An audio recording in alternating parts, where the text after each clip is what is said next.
Let's proceed to the definition. Tourist destination. Last month or 2 months ago, we talked about visitor attractions. How does they differ? Now let's take first the destination. The definition. It says a local tourism destination is a physical space or a physical place in which a tourist spends at least one overnight. It includes tourism products such as support services, attractions, tourist resources within 1 day's return travel time. It has physical and administrative boundaries defining its management, images, perceptions, defining its market competitiveness. It says here that a tourist destination is a place that a tourist spends at least one overnight. There you can see already the outright difference with visitor attraction. Why? Because with visitor attraction, they don't spend overnight. They just go there for a day. Can you still remember that, Jelly? Hoverson, right? They will just go visit one day. Just go visit, Disneyland one day, go out. Go to see the opera, Sydney Opera for one day, go out. You just go, visit the Twin Towers of Kuala Lumpur just for a day. But stay in another place. Stay in while a tourist destination, probably there are visitor attractions inside a tourist destination. All right. So inside Hong Kong, for example, is what? Tourist destination. What are its visitor attractions? Oh, plenty, You have the Disneyland and so on and so forth. Now, is it clear for everyone? So this is where a tourist stay for at least one overnight. Okay, so we hope that this definition will help us to be able to connect the dots as we move forward and discuss this. Now, local destinations incorporate other stakeholders, often including a host community, and then it can nest and network to form a larger destinations. Destinations could be on different scale. It could be on a scale of one whole country. But it can also be a scale of just a province or a region or just a town or just an island. So a tourist destination can be called the whole country. The Philippines is a whole tourist destination.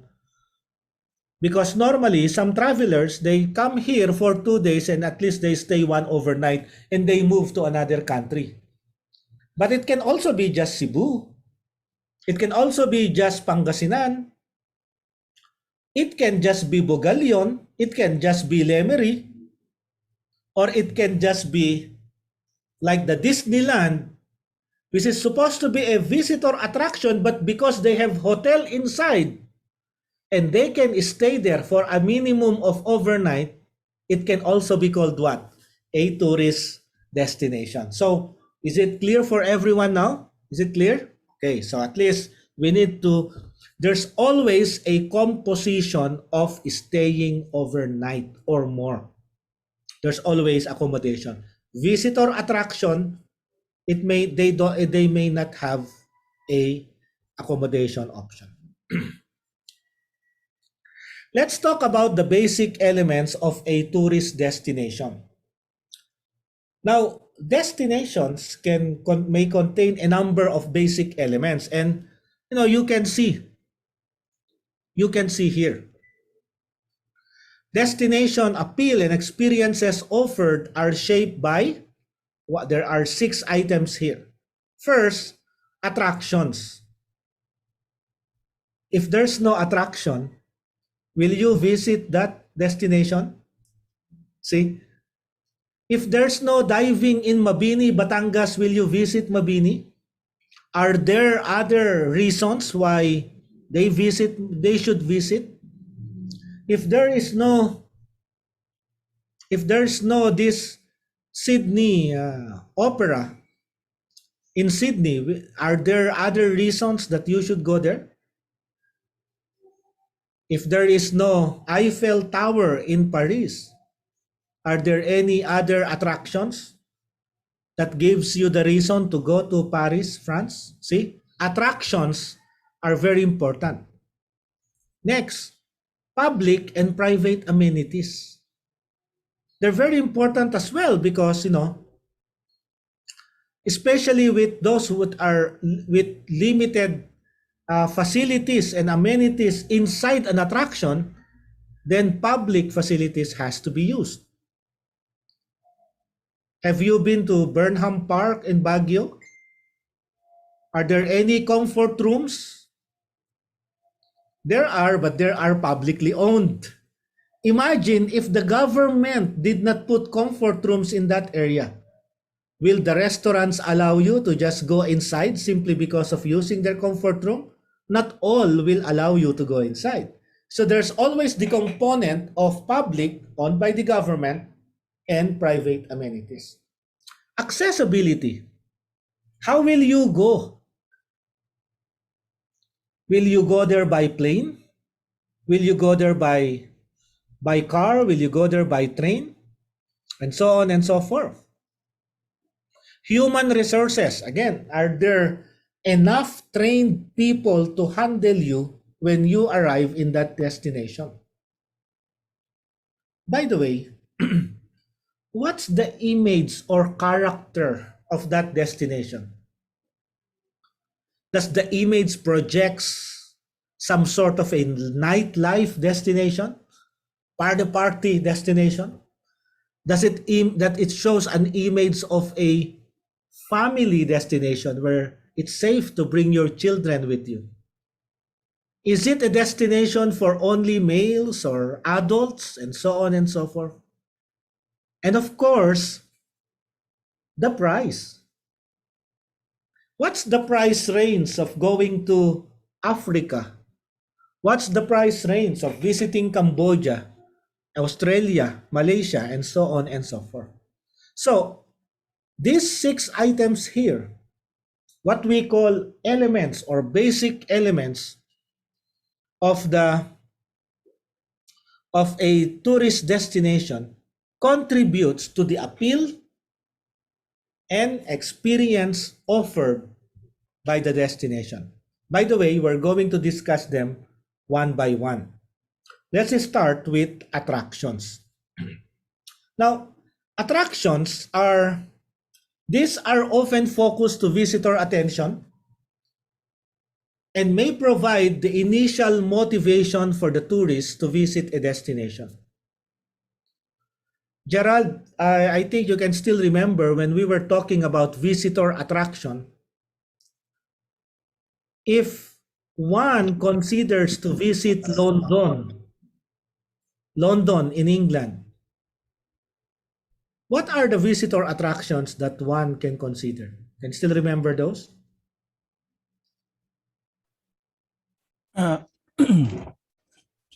The London Bridge, then the park. London Zoo. London Zoo. And then what's that? The